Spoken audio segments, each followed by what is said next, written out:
Support comes from Goethe Pop-Up Seattle, presenting 55 Voices for Democracy, a podcast that brings together conversations with intellectuals, artists, and activists. Inspired by Thomas Mann's speeches produced for the BBC during the rise of fascism in Europe. Available on Apple Podcast and Spotify. Hey, it's Patricia Murphy.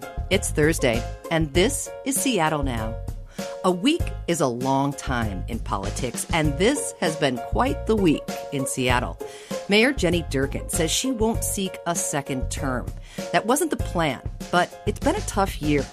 In a minute, KUOW's David Hyde reveals what he's heard from the mayor's supporters and detractors about what motivated her to not run again. But first, let's get you caught up. Spokane police arrested a man who they say threatened to blow up the building where state Democrats have headquarters. They say he carried what appeared to be an explosive device into the Teamsters Union building. Traffic was diverted away, and everyone eventually was able to get out safely, according to police. The department's bomb squad will determine if the device was actually explosive. It's that time of year, and the pandemic is pushing more people to shop online. Unfortunately, that also means package thieves are out. Police in Bellevue say they've seen a 72% increase in package thefts since last November. And UW football is hitting pause on all of its team-related activities. This because COVID numbers are going up in the organization. They conducted tests on the team, and UW will have the results later today. It's not clear whether UW's scheduled game against Oregon will take place.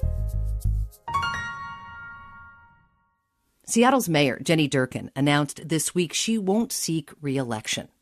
I could spend the next year campaigning to keep this job or focus all my energy on doing the job. There was only one right choice for our city, doing the job. The mayor's battles with the council and activists have brought her attention and criticism, locally and nationally. Here's some breaking news, folks. Right now, Seattle Mayor Jenny Durkan announced a plan to send the police back in to the CHOP protest zone. KUOW politics reporter David Hyde has been delving into what's behind the mayor's decision. Hey, David. Hi, Trish.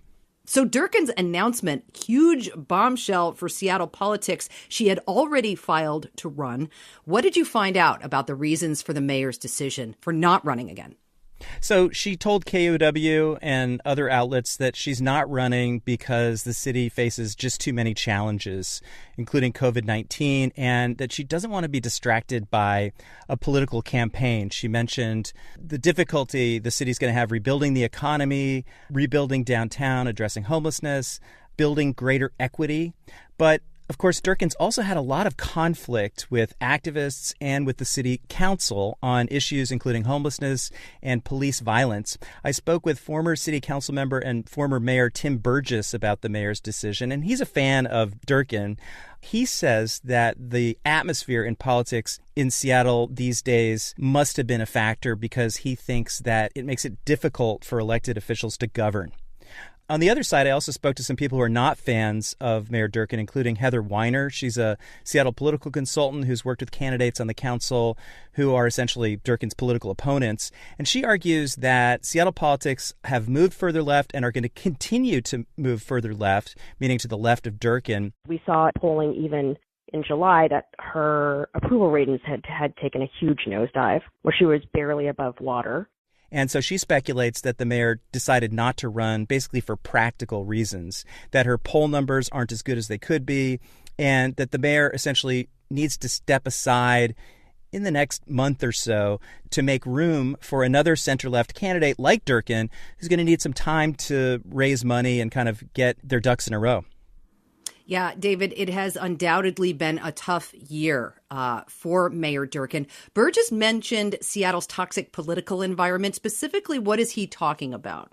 I think from his perspective and from people who share that, a politics that relies too much on ad hominem attacks, meaning personal attacks on a person's character as opposed to the point that that person's making, but also, like people going to the mayor's home, spray painting misogynistic graffiti.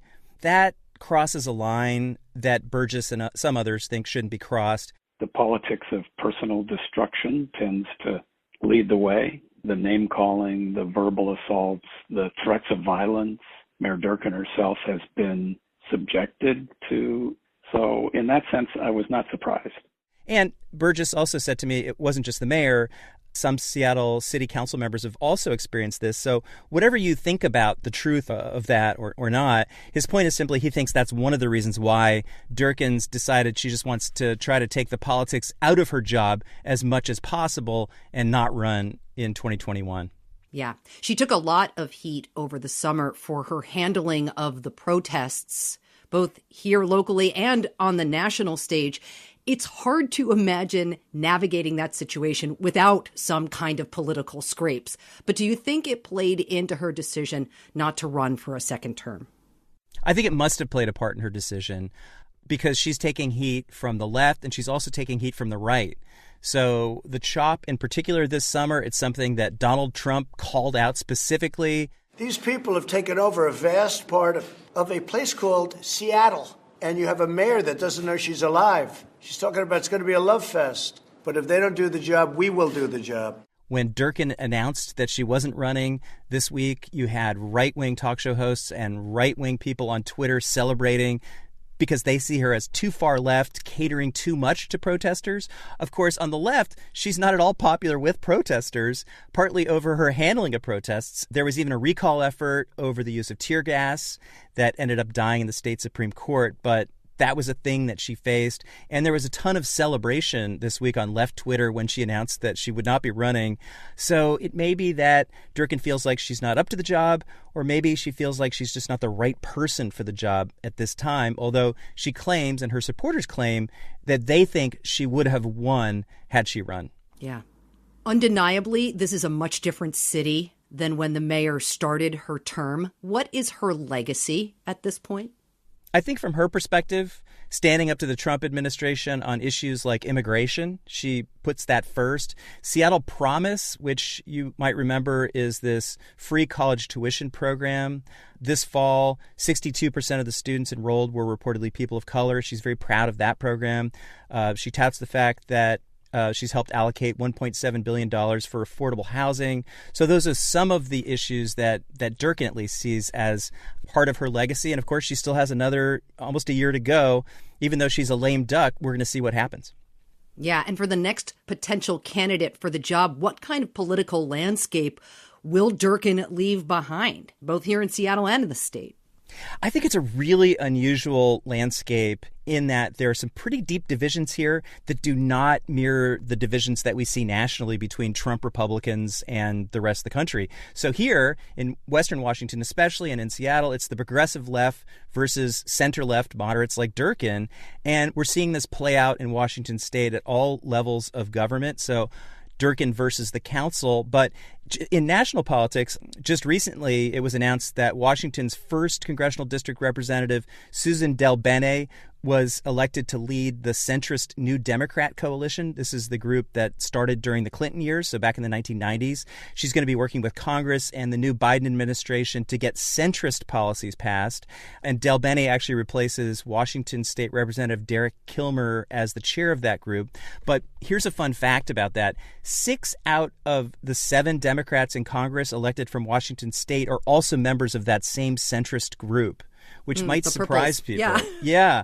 Of course, that puts them and this group at odds with other Democrats in Congress, including the Congressional Progressive Caucus, which is co-chaired by Seattle Congresswoman Pramila Jayapal, who just spent hundreds of thousands of dollars of PAC money trying to prevent former Tacoma Mayor Marilyn Strickland from winning in the 10th Congressional District. And Strickland has joined this group of centrist Democrats. So what does Durkan leave behind? It's an atmosphere of blue-on-blue open warfare. It didn't take long, David, for names to start coming out about potential candidates to throw their hat into the ring to replace Mayor Durkan. Who are your sources telling you could be likely contenders for the mayor's job? There's just a lot of speculation right now. One of the names, Councilmember Teresa Mosqueda, kind of a labor left candidate, as is Councilmember Lorena Gonzalez. She's reportedly taking the possibility of running very seriously. Former state lawmaker Jessen Farrell, activist and lawyer Nikita Oliver. So these are all names that I've been hearing as possibilities. And of course, those would all, though, be progressive left, labor left candidates. As for center left candidates, more like Durkan, I don't know. I'm not hearing any names so far, although I've heard some speculation that perhaps former Seattle Police Chief Carmen Best could run. The only thing that's guaranteed, David, is it's going to be a fascinating political race for this seat, given what we're dealing with here in the city. KUOW politics reporter David Hyde, really good to talk to you. Thanks, Trish.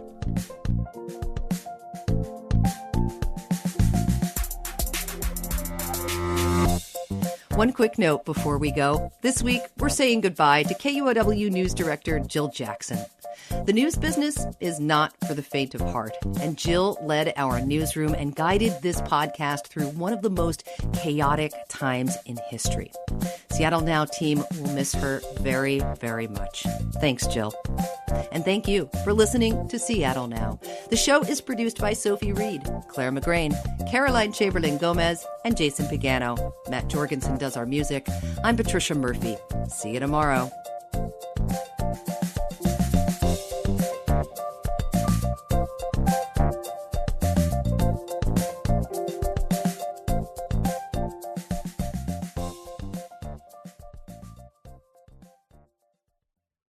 As this memorable year comes to an end, it's good to know we got through it together. KUOW has been able to bring you programming that broadens your perspective, thanks to our members who step up to support this work. If KUOW has been there for you at some point in the past year, consider making a financial gift to ensure a new year of telling important stories about our community. Use the link in our description to make your gift today. And thanks.